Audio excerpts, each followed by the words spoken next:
want to tell y'all a story about a man from Chicago who visited Minneapolis in the late 90s and never made it back home alive. I'm hoping this story is a lesson to all who visit different cities. Just know, it goes down everywhere. Doesn't matter if it's a big town, small town, big city, or small city. Gotta respect the rules and the get down of the land you're foreign to. Every city ain't the same as where you're from. As an out-of-towner, you have to make sure to make it back home from your family visit or vacation. That is the goal at the end of the day. Now, without any further ado, let's get into the story. Let's go! The visit. On September 24th, 1994, 3 men arrived in Minneapolis in the early morning. One of the men was Alan Wheatley Jr. Alan Jr. was from an extended family out of Chicago. Alan Jr. was with his dad, Alan Wheatley Sr., and his cousin, Jabbar Wheatley. After arriving, they met up with Vincent Wheatley on the north side of Minneapolis and then went to the south side to hang out at the home of Kenneth Wheatley. After a short time of being in Minneapolis, Alan Sr. indicated that he wanted a hard drink.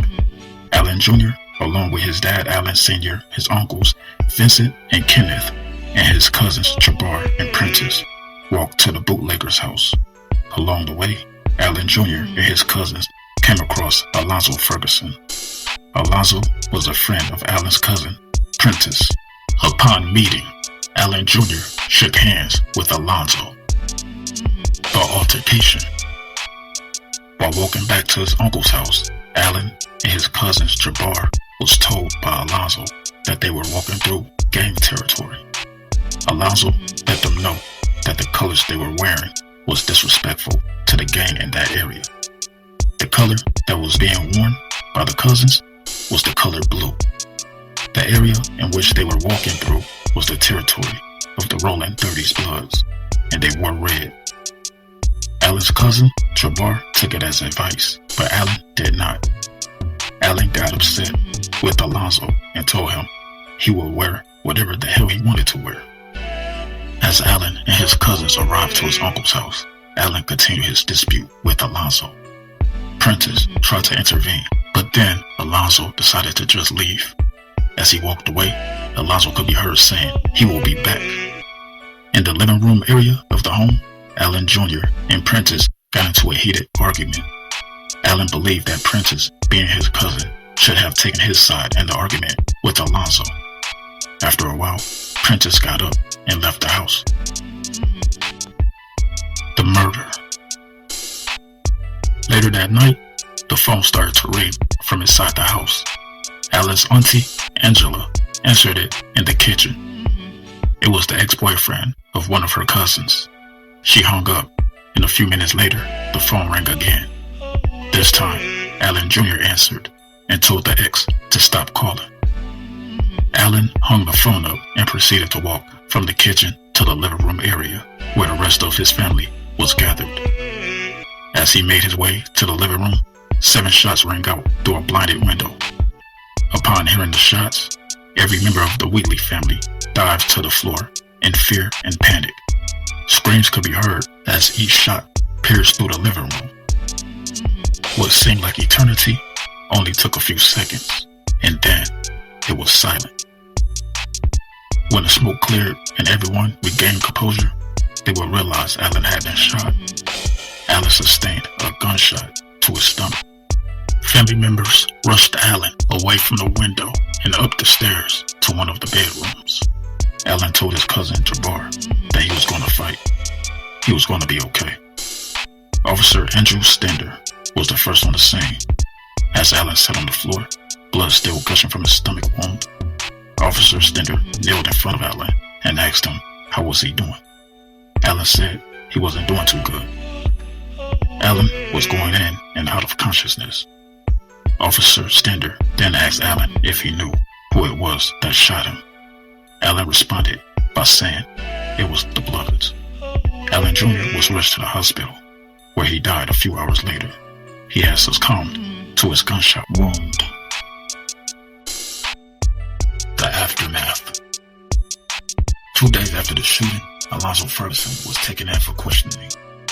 Alonzo claimed to not know anything about the murder of Allen Wheatley Jr.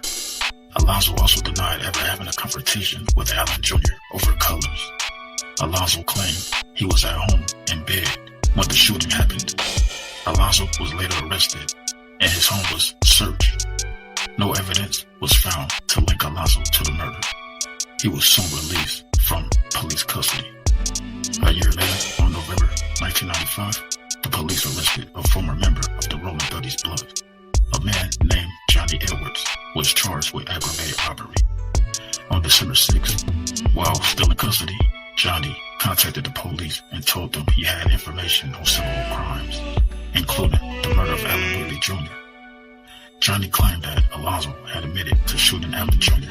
Based on the information given, the police began reinvestigating the murder of Allen Jr. A police officer compiled a photo lineup that included Alonzo Ferguson.